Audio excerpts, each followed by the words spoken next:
Hello guys. और आज के इस इन्वायरमेंट इकोलॉजी के सेशन में हम लोग काफ़ी महत्वपूर्ण क्वेश्चनों को लेने वाले हैं। This is the first question. So first of all read the questions. Question on international trade in endangered species fast resolution to protect rhinoceros in the wild. Rhinoceros have been hunted to the brink of extinction because their horns, which are made of simple keratin, are considered an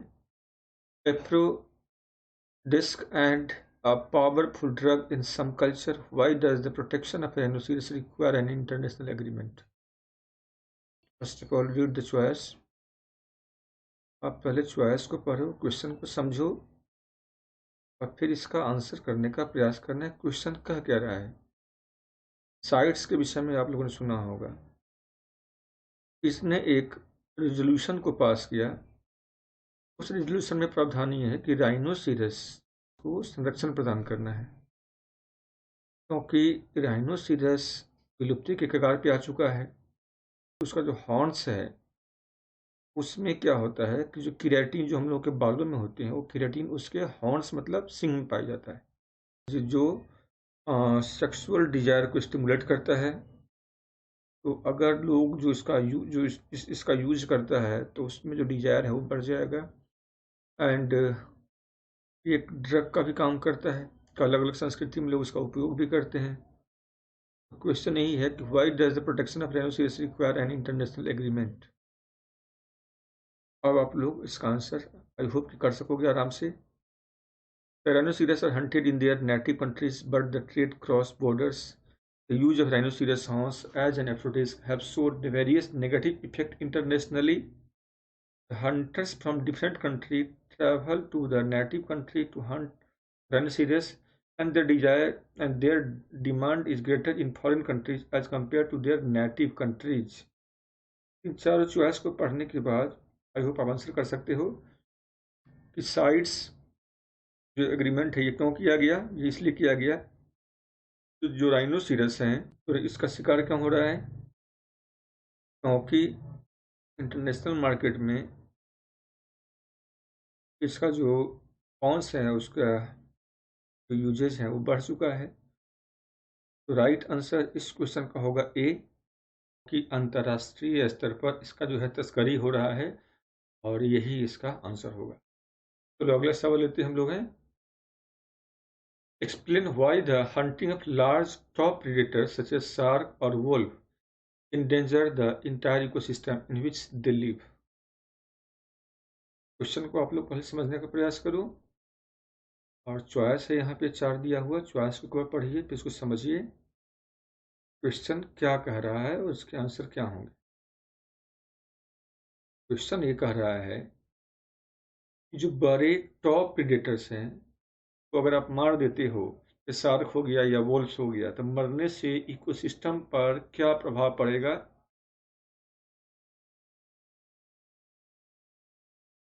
तो इस question का right answer choice अगर पढ़ के देखते हो तो the disappearance of top predator result in unrestricted multiplication of producers. Producer will overgraze primary consumer.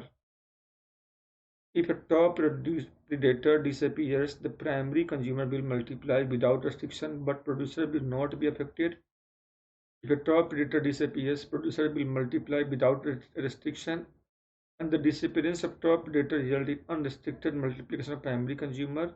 Primary consumer will overgraze producers. So right answer of this question is A. Right answer क्या होगा? ए होगा, क्योंकि जो top predators हैं किसी भी ecosystem में जो होता है उसे ही हम लोग की स्टोन स्पीसीज भी कहते हैं। और अगर उसको हम हटा दिए तो उसके हटने से क्या होगा, ऐसे सीधा प्रभाव पड़ेगा कि जो प्राइमरी जो कंज्यूमर हैं, जो प्राथमिक जो भोक्ता हैं, उसके जनसंख्या में क्या होगा, काफ़ी बढ़ोतरी हो जाएगा। क्योंकि जो उत्पादक हैं, ठीक है, वो अब उसकी जनसंख्या बढ़ने से क्या होगा, उत्पादक पर दबाव बढ़ेगा और नतीजा क्या होगा, उत्पादक बहुत जल्दी से जल्दी क्या होगा, समाप्त हो जाएगा। इस प्रकार से पूरा इकोसिस्टम क्या होगा, डिस्टर्ब हो जाएगा। तो राइट आंसर इसका होगा ए। तो अगला सवाल हम लेते हैं। नेक्स्ट क्वेश्चन है यहाँ पे, describe the symbiotic relationship of mutualism. इस क्वेश्चन का आंसर आप लोग कर सकते हो। Only one species benefits and other derive no benefit or harm from the relationship. One species benefits and the other is harmed by the relationship. Both species benefit from the relationship. Neither species benefit nor is either species harmed.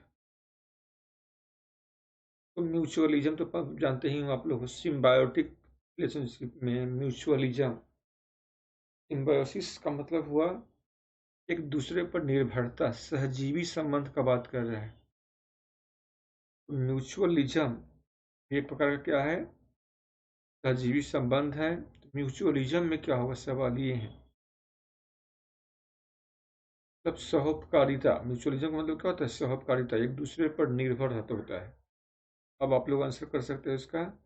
दोनों को फायदा होगा कि एक को फायदा होगा, कि दोनों को किसी को फायदा नहीं होगा कि एक को फायदा होगा एक को नुकसान होगा। सीधा सीधा उत्तर ये होगा। तो राइट आंसर क्या होगा इससे में, तो मैंने कहा सहोपकारिता, एक दूसरे को फायदा होगा। तो both species benefit from the relation. जैसे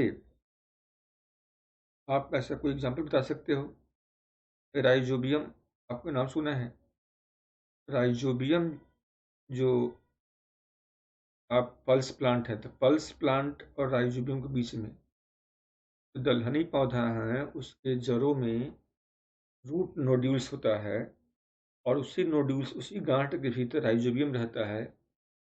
तो पौधा को राइजोबियम से क्या मिल जाता है, इससे मिल जाता है नाइट्रोजन अमोनिया के रूप में, और बदले में राइजोबियम क्या मिल जाता है, उसको मिल जाता है शेल्टर। और इस प्रकार से दोनों एक प्रकार का सहजीवी संबंध में, जो एक प्रकार का म्यूचुअलिज्म है, दोनों एक दूसरे को उपकार कर रहा है। ऐसे बहुत सारे और भी एग्जाम्पल्स हैं जिसको आप अपने हिसाब से दे सकते हो। चलिए नेक्स्ट सवाल है, देखते हैं हम लोग। A preserve design is proposed for a densely populated suburban area, which overall design plan would be best for preservation of local ecosystem.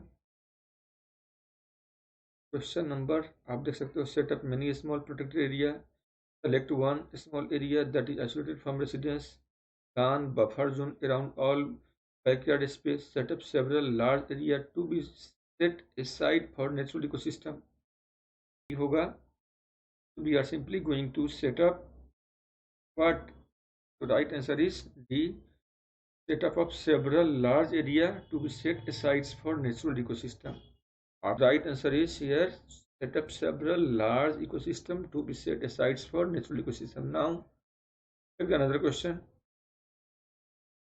Which factor explain that in general temperate and polar region have less biodiversity than tropical region?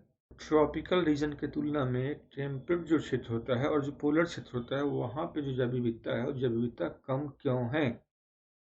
अगर choice को पढ़ कर देखोगे तो आपको यहाँ पे बड़ा सा टेंशन होगा। Tropical region are subjected to extreme change of season, ऐसा बिल्कुल यहाँ पे नहीं है। The polar region were populated earliest in the history of earth, ये भी नहीं होगा। The polar region receive more intense solar energy, यहाँ तो सोलर एनर्जी बहुत कम होता है। And the tropical region contain more micro ecosystem, ये भी नहीं होगा।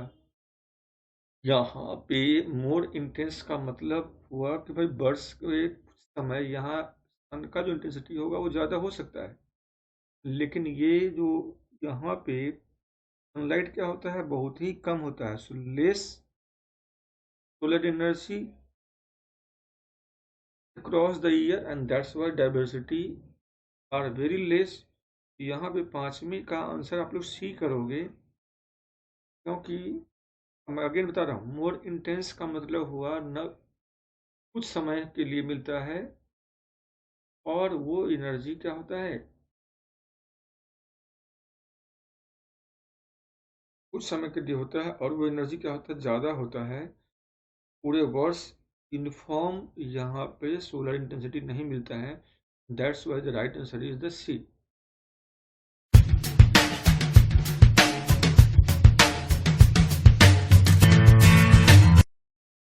हेलो